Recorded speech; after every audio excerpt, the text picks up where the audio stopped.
Mapagpalang araw po kaibigan, ano? Minsan pa ito po ang inyong kaibigan kay Jesus, Brother Manny Bautista, no? Nandito po kami ngayon sa Paradise Site, Barangay 128, Zone 10, District 1, Balutondo, Manila. Dito po ang lugar na ito, Paradise Site. May Bible study po kami dito tuwing hapon ng Sabado. Ito, kagaya ngayon, Sabado po yan, ano? Kami ay nag-aaral ng Ebanghelyo. Ang tawag ko naman dito ay Garden Bible Study. Bakit po garden? Unang-una, kaya garden po, wala kami sa loob ng tahanan. Nasa labas po kami. Kung makikita ninyo ang paligid, pagmasdan nyo po yung paligid namin, ano? Hindi po ba garden yan? Kasi nga may mga halaman. Ayan. Kaya garden ang tawag namin dyan. Garden po ito. Puro taniman ng halaman, ano? Ayan. Dito naman kami ngayon sa gitna ng garden na ito upang aming pong talakayin, bulayan ang salita ng Diyos. Pero bago po kami pumapalaot sa pag-aaral ng Ebanghelyo, kami muna ay umahawit. Ano po, mabuting bagay na inahawitan muna natin ang Diyos. Ang aming pong ahawitin ay kay buti-buti mo, Panginoon. Yan. Sige, awitin po natin. 1, 2, 3. Kay buti-buti mo, Panginoon, sa lahat ng oras, sa bawat araw. Kay laging tapat kong magmahal, ang iyong kaaway pawalang hanggan. Pinupuri sinasamba kita, dakilang Diyos at Panginoon. Tunay nga ika'y walang katulad. Tunay nga ika'y di nagbabago. Mabuting Diyos na aming nagmamahal. Ay buti-buti mo, Panginoon. Ang lahat ng oras, sa bawat araw, ika'y laging tapat kong magmahal. Yung kaway pawalang hanggan. Pinupuri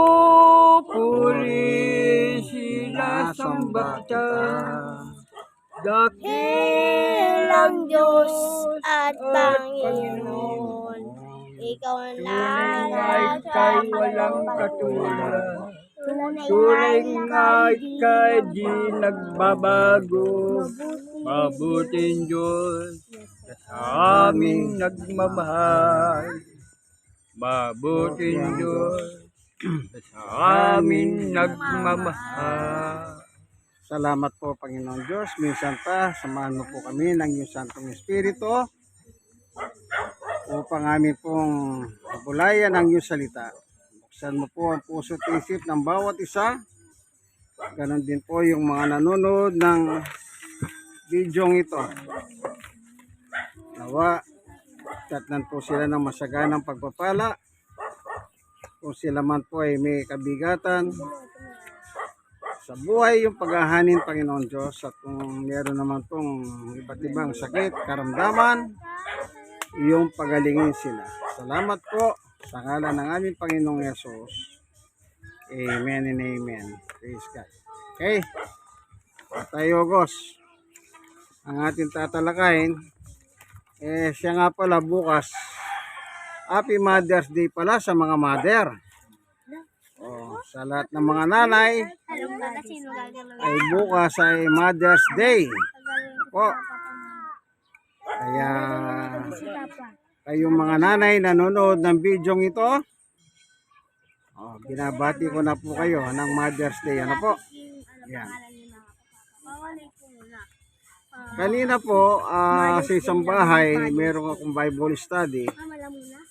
na binati po yung mga nanay. Ang sabi nung bumati, kung wala kayo nanay, wala kami rito. Hindi niya ba naisip, kung wala yung tatay, hindi naman sila mabubuho. Dahil sa ang binabati niya, nanay lang, sabi niya, kung wala kayo dito, wala kami. 5:11. O, sa susunod naman, Father's Day. Mas maganda pag-aralan na lang natin ngayon. Sabay. Father's Day at saka Mother's Day. Sa Biblia. Ano po? Lagi po kasi magkasama yan. Tatay, nanay, or tatay, o nanay at saka tatay. Ano? Hindi po mabubuo ang anak kung walang tatay. O, kahit po yung mga artificial, kailangan may tatay din yon. O, kagaya ng mga surrogate mother. O, yung surrogate mother po, kagaya ng isang celebrity, mag-surrogate mother siya sa Germany. Kasi po, yung celebrity na yon isang bakla.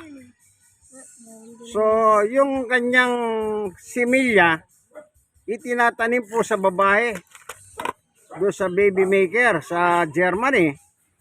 O, meron pa rin lalaki. O, nataniman din siya na lang similya ng lalaki, kaya nagkaroon ng anak. At yung mga anak niya yun kasi similya niya po yun eh. Ano po, hindi po pwedeng magkaroon ng baby yung bata sa sinapupunan nang wala pong involved na lalaki. Ano po? Wag lang malikot ang isip nyo, no? Baka sabihin nyo, bakit si Maria? Iba naman po yung kasaysayan ni Maria, no? Kinasangka pa siya ng Diyos para isilang ang anak ng Diyos. Yun lang po. Para wag kayong maguluhan, ano? O sige Tatay August. Kukunin natin yung ating pag-aaral dito sa Efeso 6:1, 2 at saka 3. Ayan. Diyan po natin sisimulan. Kasi po hindi naman pwedeng mother lang ang babanggitin natin. Talagang magkasama po ang tatay. Sabi nga po ng pinanggalingan ko kanina, si Kuya Romy, ba't kaya hindi pa nila pinagsabay ang celebration? O nga po, ano, bakit may Mother's Day, meron pang Father's Day. Magastos. Ayan. Efeso 6, chapter 6, verse 1 to 3. Diyan po natin isesentro ang ating pag-aaral sa hapon na ito, ano? Tungkol sa salita ng Panginoon Diyos ayon sa Biblia. Ayan.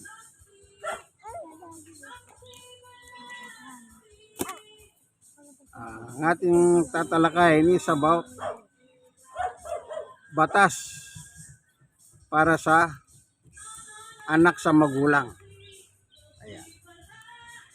Pag-ibasa mo tayo, Gos, ano? Pagka nakita mo na. Ayan. Magbilin mga magulang, mga anak. Ayan. Babasahin po. Mga anak, sundin nyo ang iyong mga magulang. Alang-alang sa Panginoon. Sapagkat ito ang nararapat. Igalang mo ang iyong ama at ina. Ito ang unang utos, may kalakip na pangako. Magiging maganda at hahaba yung buhay sa lupa. Amen. Ayan po, ano? Maliwanag po ang sulat ni Apostol Pablo. Ang kinakausap ni Pablo, mga anak. Mga anak. Pag sinabing anak, yung anak na yan, meron siyang magulang. Meron siyang tatay, meron siyang nanay. Or, meron siyang nanay or tatay. Kung minsan, ang sinasabi ng anak, lumaki po ako sa piling ng aking nanay. Yung iba naman, lumaki po ako sa piling ng aking tatay. So, kung magulang mo, tatay na lang, or magulang mo, nanay na lang, magulang mo pa rin yun, ano? Bilang anak, anong sabi? Sundin. Sundin. Hindi niya sinabing, wag susundin. Kundi sabi ni Pablo, sundin ang inyong mga magulang. Po. Kaya ang turo sa anak, bilang anak, katungkulan mo sundin ang iyong magulang. Halimbawa, sabi ng magulang, anak, mag-aral kang mabuti. Anong ibig sabihin nun? Mag-aral ka lang. At habang nag-aaral ka, pagbutihin mo na. Hindi po pwede nag-aaral ka na pabula-bulakbul. Wala kang mapapala doon. Kaya ang nakalagay dyan, hindi mo lang siya susundin. O, maliwanag ano? Sundin ninyo ang inyong mga magulang. O, pag sinabi ng magulang nyo, mag-aral kayo, mag-aral kayo. Yan. Ano yung ikalawa? Igalang mo ang iyong ama't ina. Ang paggalang sa magulang, ito lang ha, sa panahon po natin ngayon, malawak na po ang hinahabot ng social media. Meron po isang programa sa telebisyon.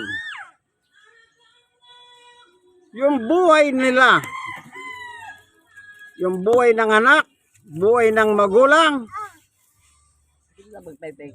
pinapalabas pa po nila sa telebisyon.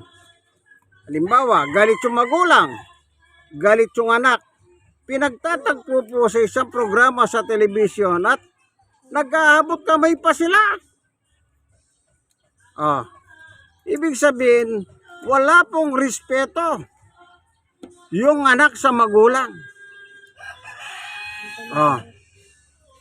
Yung iba naman sa Facebook, doon mo makikita yung pagwawalang yan nila sa kanilang mga magulang. Kaya napakasama ng panahon natin ngayon. Ano po? Kaya po hanggang ngayon umiiral pa yung batas na ito patungkol sa mga anak na sundin ang magulang, igalang ang magulang. Igagalang mo, huwag mo nang sisirahin ang magulang mo. Kumisan po, yan ang pangit na ugali ng ibang tao eh. Sa ibang tao, sinisiraan ng kanilang magulang. Anong sabi nila? Walang kwentang magulang ko. Hindi po ba totoo yan? Sipin mo yung magulang mo, sasabihin mo walang kwenta. Hindi po ba? Meron pang mga anak. Sabi nga nung nag-Bible study ko kanina, kailan lang napanood daw sa balita, yung anak sinaksak yung magulang. Patay. Ano po yun? Galit. Hindi na respeto yun, hindi na paggalang yun. Galit. Nawala ka na sa sariling kaisipan. Magulang mo, sasaksakin mo. Yung sinabi ni, tignan po natin ano. Dito po, tignan natin ano, yung sinabi ng ating Panginoong Jesucristo. Ito, hanapin natin ano.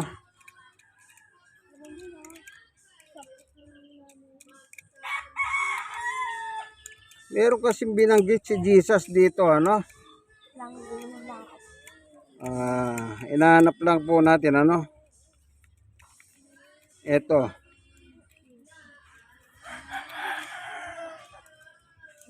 Napakaganda po kasi yung binanggit ni Jesus dito ano. Nahanap lang natin ano. Sandali lang po ano. Ito po ano yung sinabi ni Jesus. So Tatay Ogos, Lucas 6:27-28. Ito yung sinabi ng Panginoong Yesus tungkol po sa pag-ibig o pagmamahal ano. Ano naman ang turo ng Panginoong Yesus tungkol sa pagmamahal? Tandaan nyo po, pag sinabing kapwa-tao, yung mismong magulang nyo, kapwa-tao nyo po yun. Hindi nyo lang siya magulang, kundi kapwa-tao nyo yun, ano? Tignan naman natin ang turo ni Jesus tungkol sa kapwa-tao. Oh.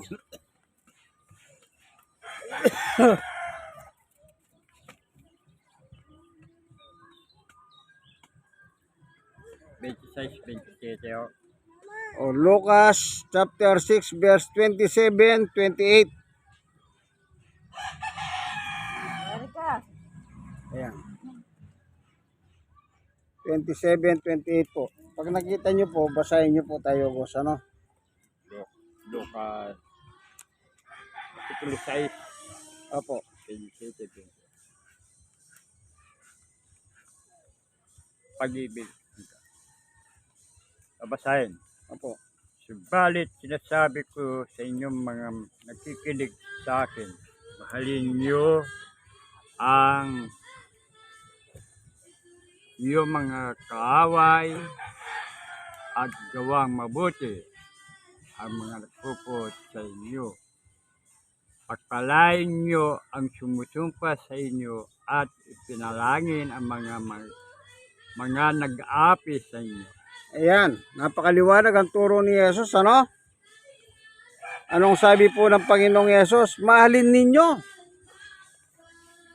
Oh, sinong mamahalin mo? Siyempre, yung kapwa-tao mo. Kahit nagalit yan sa iyo, mamahalin mo pa rin. Oh. Maliwanag po, ano? Kahit na galit sa iyo ang kapwa mo, mamahalin mo pa rin eh. Sa Facebook, meron po sumagot sa akin yan. Sabi niya, yung bang gumagawa talaga ng masama, mamahalin mo pa rin? Aba? Ibig ba sabihin, masama ng tao, hindi mo mamahalin? Eh, nakalagay po rito eh. Ibig sabihin ko, kontrahin mo pa si Jesus? Hindi ka ba naniniwala kay Jesus? Oh. Dapat sundin nyo muna si Jesus bago kayo magreklamo. Ano mang sama ng tao, sabi ni Jesus, oh. O tayo, go, sulitin mo nga. Yung binasa mo. Subalit sinasabi ko sa inyo, mga nakikinig sa akin, mahalin niyo ang inyong mga kaaway at gawang ng mabuti at mga nagpuput sa inyo. Pagpalain niyo ang sumusumpa sa inyo at ipinalangin ang mga nang-aapi sa inyo. Oh, napakaliwanag, ano po? Yung kahaway mo at yung napuput sa iyo, anong sabi ni Jesus? Mahalin mo. Oh. Paano mo may papakita yung pag-ibig mo sa kanila? Awayin mo sila? Hindi. Kahit galit na po sila, mamahalin mo pa rin sila. Oh. Paano mo ipakikita yung pag-ibig mo sa kanila? Huwag kang gaganti. Huwag mo silang gantihan ng masama. Yun po ang pag-ibig. Kasi ang pag-ibig po, hindi nananakit. Nagmamahal. Oh. Ano pa? Yung kasabihan, alam niyo ba yung kasabihan na yung ayaw mong mangyari sa'yo, huwag mong gawin sa iyong kapwa? Nung araw yan, sa eskwela, nandun po sa mga dingding, nakadikit yan eh. Tinatawag nilang golden rule lang mga yan. Ano sabi nila? Yung ayaw mong mangyari sa iyo, huwag mong gagawin sa iyong kapwa. Simple lang. Ayaw mong minumura, huwag kang magmura ng iyong kapwa. Ngayon, nung araw po, yung kapitbahay ko, sabi niya sa akin, kahit galit ka na sa akin, hindi pa kita nakita nagmura, sabi niya. Kahit daw galit ako. Actually, di naman ako galit eh. Sinasaway ko lang yung gumagawa ng hindi maganda. Siyempre, pagka sumasaway ka, medyo matigas ang boses mo. Hindi po pwedeng yung sumasaway ka, nakangiti ka pa. Pagkita mo yung reaction mo, na matigas yung salita mo. Kasi nga, hindi magandang ginagawa nila para magkaroon sila ng respeto. Pero sabi niya, galit daw ako. Hindi ako galit. Sabi niya, hindi ko nga nakita nagmura ka eh. Sabi ko, talagang hindi ako nagmumura. Masama yan. Kaya sabi ko po, halimbawa lang yun. Kung ayaw mong mamura, huwag kang magmura. O, tingnan natin kung yung sinabi ni Jesus. Meron kasi nagtanong kay Jesus ng panahon na nangangaral si Jesus. O, sa chapter 22 ng Mateo, Tatay Ogos, yung panahon na merong mga kausap si Jesus at nagtanong sila sa kanya. Ito yung itong eksena nila. Sa Mateo chapter 22, simulan mo sa 34, 35, 36, 37, 38, 39, 40. Yan. Tingnan naman natin ang epistola ng Panginoong Hesus nung panahon na siya ay nangangaral dito sa babaw ng mundo. Yung sinasabi ko po, yung ayaw mo mangyari sa iyo, huwag mong gagawin sa iyong kapwa, sabi ni Hesus. Ayan, mga hapon ni Tatay Ogos yan, mga sila, nasa elementary school sila. Elementarya. Yan. Kasali po sila sa pag-aaral. Mas maganda nga yung bata pa lang, natututo na po sila ng tungkol sa salita ng Diyos, Ito naman po, hindi na po bata ito. Malalaki na yan. Ayan. Tayo, Gos, nakikita mo na? Pag-ibasa mo lang. Lakasan mo ng konti. Nagtipon-tipon mga paraiso nang mabalitaan nila na patahimik ni Jesus ang mga Saduceo. Isa sa kanila na dalubhasa sa kautusan ang nagtanong kay Jesus upang subukin ito. Guro, alin po ang pinakamahalagang utos na kautusan? Tanong niya. Sumagot si Jesus, ibigin mo ang Panginoon mong Diyos ng buong puso mo, buong kaluluwa mo, at buong pag-iisip mo. Ito ang pinakamahalagang utos. Ito naman ang pangalawa, ibigin mo iyong kapwa gaya ng pag-ibig mo sa iyong sarili. Ang dalawang utos na ito'y nakasalalay na buong kautusan ni Moses at ang katuruan ng mga propeta. Amen. Yan. Yan po sinasabi ni Jesus. Yung ayaw mong gawin nila sa iyo, huwag mong gagawin sa iba. Ito po yung tungkol sa 10 utos. Naging 2 na lang pagdating dito. Yung 1 to 5, yun po yung 5 utos sa lumang tipan. Yung ikalawa, pag-ibig sa kapwa, sa iyong sa kapwa, yun po yung magbuhat sa number 6 hanggang 10 na 10 utos. Yun. Maliwanag po, Ayun. Baka dahil nabanggit ko yung 10 utos, baka hanapin nyo ko. O di, basahin natin. Tatay Ogos, basahin mo yung 10 utos, Exodo.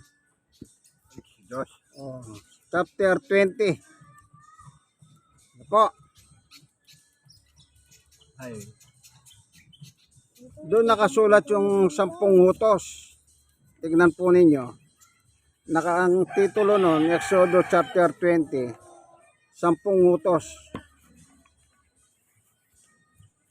Nakalagay ba dyan, Tayo Ogos? Oo. Yan. Basahin mo yung dyan na nakalagay. Yan 10 utos na yan. Ang 10 utos. Yung tungkol kay Moises, sabi niya Yung binasa ni Tatay Ogos kanina sa chapter 22 ng 1 ng Mateo pala, sa verse 40.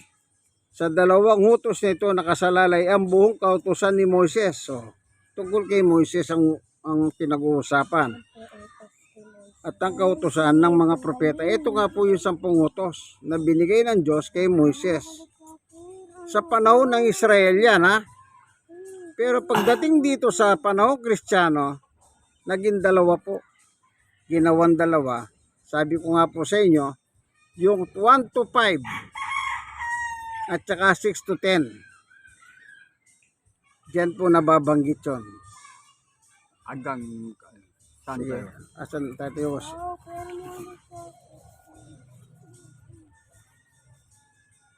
Ito, hanggang dito. 20. Opo, medyo mahaba-haba ng kaunti. 1, 2, 3, 4, Hanggang Chapter 20, verse 1. Hanggang dito, ha. hanggang 17. Opo, hanggang dyan. Ang lala. Magtsaga lang po kayo, no? Mahaba-haba. Di bale, sasali tayo yung ganito kung paano. Oo. Ang lahat ng ito sinabi ni Diyos. Ako si Yahweh, ang iyong Diyos, ang naglabas sa inyo sa Ehipto at nagpalaya sa inyo mula sa pagkaalipin. Huwag kang sasamba sa ibang Diyos maliban sa akin. Huwag kang gagawa ng imahin ng anuman nilalang nasa langit, nasa lupa, o nasa tubig upang sambahin. Huwag mo silang yuyukuran ni sasambahin sapagkat ako si Yahweh, ang iyong Diyos, ay mapagnibughuin Diyos. Ang kasalanan ng mga magulang ay sinisingil ko sa kanilang mga anak hanggang sa 3 at 4 na salin lahi. Ngunit ipinarama ko ang aking pag-ibig sa libong-libong salin lahi ang mga umiibig sa akin at tumutupad sa akin mga kautusan. Huwag mong gagamitin na walang kabuluhan ang pangalan ni Yahweh na yung Diyos. Tsak na parusahan ko ang sinuman gumagamit ito na walang kabuluhan. Lagi mo tandaan at ilaan para sa akin ang araw ng pagmahinga. 6 na araw ka magtatrabaho at tapusin mo ang dapat gawin. Subalit ang 7 araw ay para sa kay Yahweh ang iyong Diyos. Itong araw ng pagpahinga, sa araw na ito, huwag ka magtatrabaho. Ang sino ba sa inyo, kayo ang inyong mga anak, mga alipin, lalaki o babae, ay inyong mga alagang hayop, ni mga dayuhan, makikipamayan sa inyo. 6 na araw mo kung nilikha ang langit at lupa, ang mga dagat, ang lahat ng nasa mga ito. Ngunit namahinga ako 7 araw, kaya ito aking pinagpala at nilaan para sa akin. Igalang mo ang iyong ama at ina, sa gayon mabubuhay ka ng matagal ang lupain na binigay sa inyo ng Yahweh, iyong Diyos. Huwag kang papatay, huwag kang mangungulinya, huwag kang magnanakaw, huwag kang magsasakin, walang katotohanan laban sa iyong kapwa. Huwag mong palaasang amakin, isambayan ng iyong kapwa, ang kanyang asawa, mga alila, lalaki o babae, mga bakas nyo o anuman pag-ari niya. Amen. Ayun. Yun po 10 utos binasa na po ni Tatay Ogos. Ano? Yun po ginawang dalawa pagdating ng New Testament. Ano po? Ginawang dalawa ng Panginoong Yesus. Una, pag-ibig sa Diyos. Pangalawa, pag-ibig sa kapwa. paano mo mamahalin ng kapwa mo? Ang tanong ito. Kasi sabi ni Pablo mahalin mo ang iyong magulang o sundin mo. Igalang mo ang iyong magulang. O, paano mo susundin ang magulang mo? Paano mo igagalang ang magulang mo kung bilang anak? Una, mahalin mo muna ang Diyos. Kapag namahal mo ng Diyos, mamahalin mo na ang magulang mo. Hindi po pwedeng yung, ewan ko kung gusto nyong paano, kung baligtarin nyo man. Hindi po pwede. Nakalagay, ang unang utos, mahalin mo ang Diyos. Ng buong puso, buong kaluluwa at buong isip mo. At ito naman yung pangalawa, mahalin mo ang kapwa mo gaya ng pag-ibig mo sa iyong sarili. Ang magulang mo, kapwa-tao mo yan. Lahat ng kapamilya mo, kapwa-tao mo yan. Lahat na nakapaligid sa iyo, kapwa-tao mo yan. O, anong utos? Mahalin. O, paano mo mamahalin yan? Pagitaan mo ng pagmamahal. Kaya sinabi ni Jesus, anong sabi niya yung sa Lucas? O tayo ko, sulitin mo nga yung Lucas, chapter 6, 27, 28.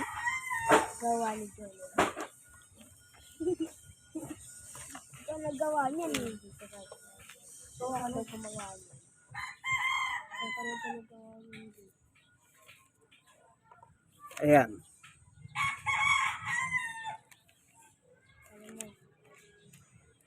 Chapter 6 po, 6. Chapter 6 ng Lucas.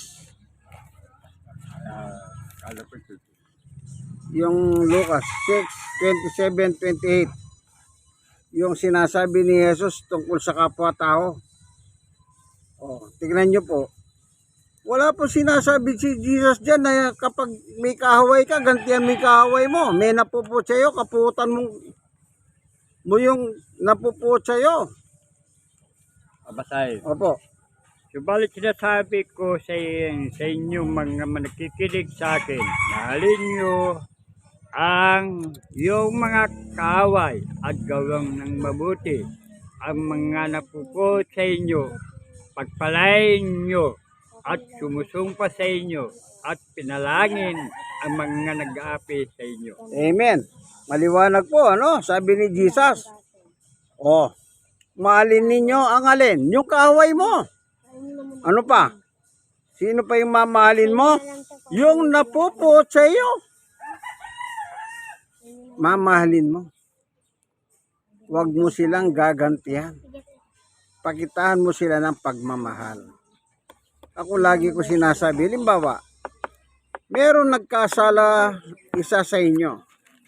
Kung ngayon humingi ng tawad yung nagkasala sa inyo, huwag nyo nang hintayin humingi ng tawad.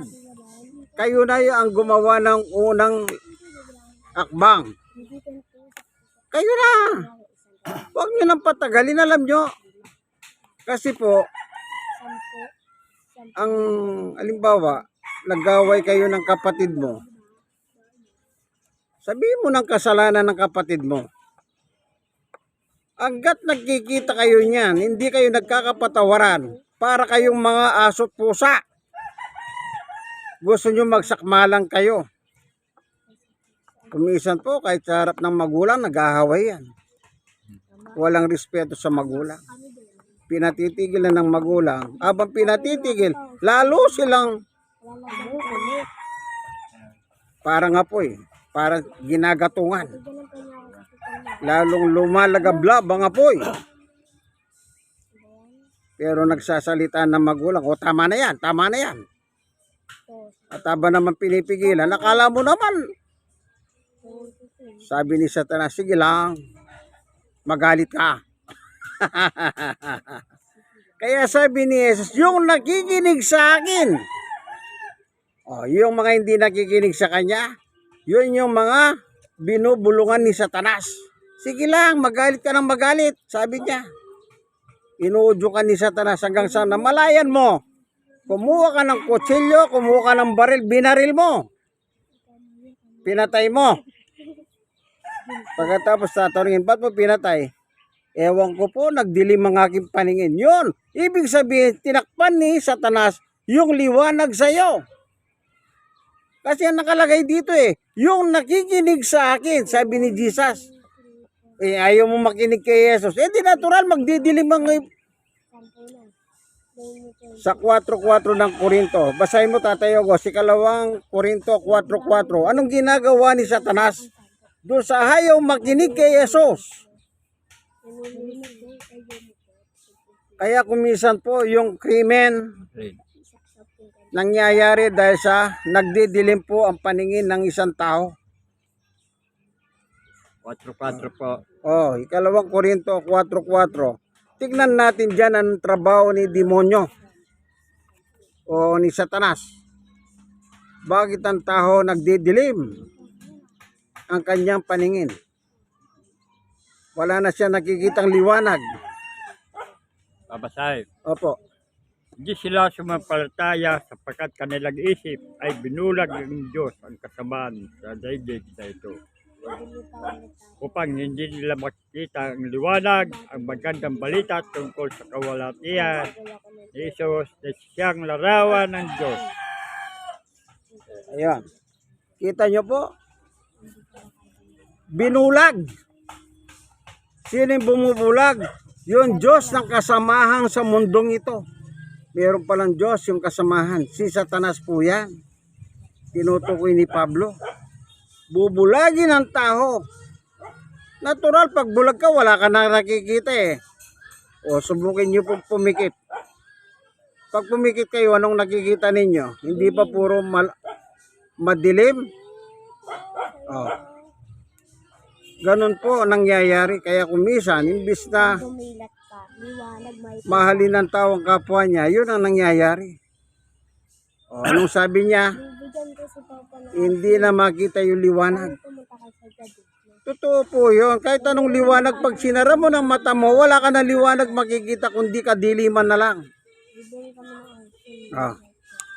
Kaya ang payo ni Jesus yung nakikinig sa akin. Ayaw mong makinig kay Jesus. Di sabi ni Satanas, di sa akin ka makinig. Sabi naman niya. Ngayon sasabihin mo, ayaw mo kay Satanas. Yan totoo, kay Satanas ka naman Kasi ayaw mo nga kay Jesus. Sabi nga ni Jesus sa Mateo kanina yung ayaw mong magawa sa iyo, huwag mong gagawin sa iyong kapwa. Bakit ginagawa mong masama ang kapwa mo?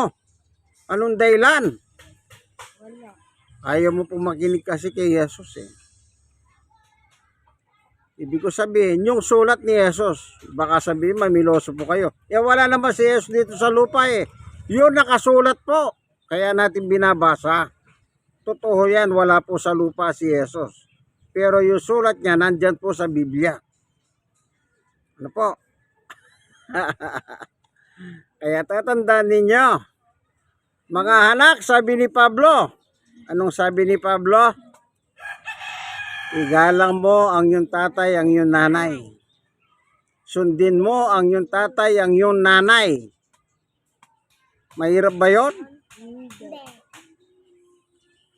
Bakit marami pong anak ngayon nagkakawindang-windang ang buhay? Kasi po ayaw nila sumunod.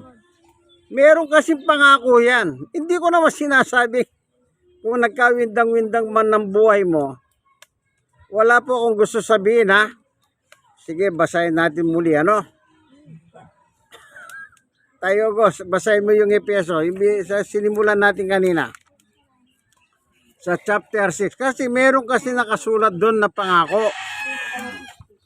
Kailan magaganap ang pangako na yan? Pag susunod ka. Okay? Ano bang kayo? Yung 6 kanina, yung simula natin. Chapter 6, 1, 2, 3. Yan. Diyan po tayo magtatapos. Tagubilin sa mga magulang at mga anak. Mga anak, sundin nyo ang iyong mga magulang alang-alang sa Panginoon. Sapagkat ito ang nararapat. Igalang mo ang iyong ama at ina. Ito ang unang utos, may kalakip na pangako. Magiging maganda at ahaba ang iyong buhay sa lupa. Ayan. Iyon ang pangako. Aabang buhay mo sa lupa at gaganda. Oh. Yung verse 3. Magiging magandang buhay mo sa lupa. Kaya may mga anak na hindi magandang buhay sa lupa. Ayaw nila sumunod sa magulang eh. Pag sumunod ka, ibibless ka ng Diyos. Hindi ka sumunod. Alam na ibibless ka ng Diyos, ayaw mo na nga sumunod sa Diyos. Ang may utos nito ang Diyos, sinabi lang ni Pablo, para sa mga anak. Oh. Kaya kung minsan may mga anak, kayo po, suriin nyo sarili nyo. Anong sinasabi ng iba? Para kaming mga aas na gumagapang sa hirap. Bakit naging ganon? Kasi po ayaw nyo makinig eh. Ang gusto nyo. Hindi po pwede yun. Hanggat nabubuhay ang yung magulang, ang yung tatay at nanay nyo pa rin yan. Tandaan nyo po yan. Yung salita nila, batas na kinikilala ng Diyos yan. Pag hindi ka sumunod yun, paano kay bibless ng Diyos ngayon? Sumunod ka. Salamat po Panginoon Diyos sa iyong pagtuturo sa amin. Napakahalaga po pala ang pagsunod sa iyo. Ayon sa sulat ni Apostol Pablo, dumarating lang ang pagpapala sa mga masunurin. Ano po, maraming salamat po Panginoon Diyos. I-bless mo po ngayon ang bawat isa dito sa aming Garden Bible Study. Itong mga batang ito, magsisilaki din yan. Magkakaroon din ng sariling buhay. Tulungan mo po sila na habang lumalaki sila, maging mabuting bata sila Panginoon Diyos. Bless mo po pati yung si Tatay Yogo, si Nanay Claring, ang kanila pong mga manugang at mga hapo. Hello. Sapagkat kung paano pinadadaloy mo po pagpapala sa kanila, dumadaloy din po sa kanilang mga anak. Maraming salamat po sa ngalan ng Panginoong Yesus. Amen and amen. Okay, kakanta na naman po tayo. Pag-ibig. Title pala, Diyos ay pag-ibig.